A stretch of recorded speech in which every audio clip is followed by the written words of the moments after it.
IPL 2026-এর জন্যে কেকেআরের batting line up যে কতটা শক্তিশালী হতে চলেছে সেটা তো আমরা আগের ভিডিওতেই দেখে নিয়েছি এবং এই ভিডিওতে আমরা দেখতে চলেছি যে কেকেআরের বোলিং লাইন আপটা ঠিক কতটা ভয়ঙ্কর হতে চলেছে 2026-এর জন্য।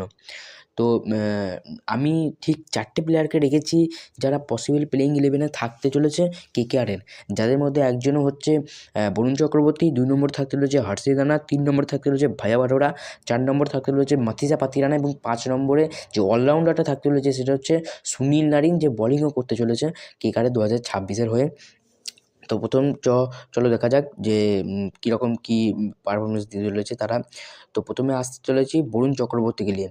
বরুণ চক্রবর্তীকে নিয়ে যেহেতু বলতে চাই, বরুণ চক্রবর্তী একজন দুর্ধর্ষ বোলার এবং সে যে আগের ইন্ডিয়া ভার্সেস সাউথ আফ্রিকা যে ম্যাচে, সেই ম্যাচেতে প্রায় হাইয়েস্ট উইকেট টেকার হয়েছে সেই সিরিজটাতে, প্রায় 10টার মতো উইকেট নিয়েছে সে এবং তার যে কারেন্ট ফর্ম সেটাও খুবই ভালো। তার যে রান আটকাইছে এবং সে খুবই ভালো বোলিং করছে।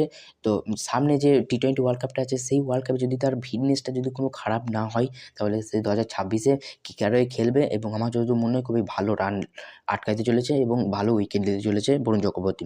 2 নম্বর যদি বলতে চাই সেটা হচ্ছে হর্ষিত রানা। হর্ষিত রানাকে নিয়ে যদি বলতে চাই সে খুবই ট্রোল হয়েছে, একসময় আমাদের কাছেই ট্রোল হয়েছে, কিন্তু সে বুঝিয়ে দিয়েছে যে হ্যাঁ, আমি হর্ষিত রানা, আমি পারি, আমি উইকেট নিতে পারি এবং আমি ভালো খেলতে পারি।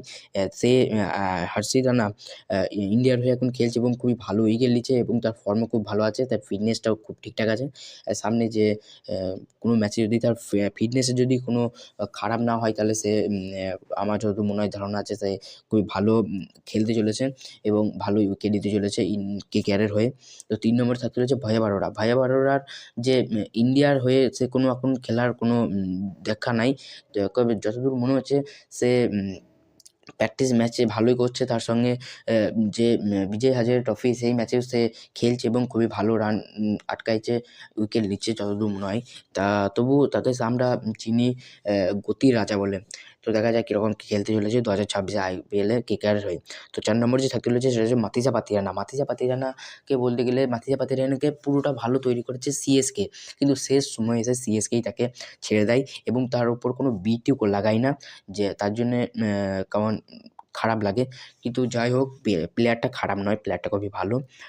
2026-এ কেকেআরের হয়ে সে খেলবে এবং প্লেয়িং 11-এ থাকবে আমার যতদূর চান্স আছে বলে, এবং সে তার ফর্মটা একটু খারাপ বলে তাকে ছেড়ে দিয়েছে, কিন্তু সে যদি ভালো ফর্মটা নিয়ে আনে এবং ভালো খেলে তাহলে সে খুবই ভালো উইকেট নিতে চলেছে 2026-এ কেকেআরের হয়ে।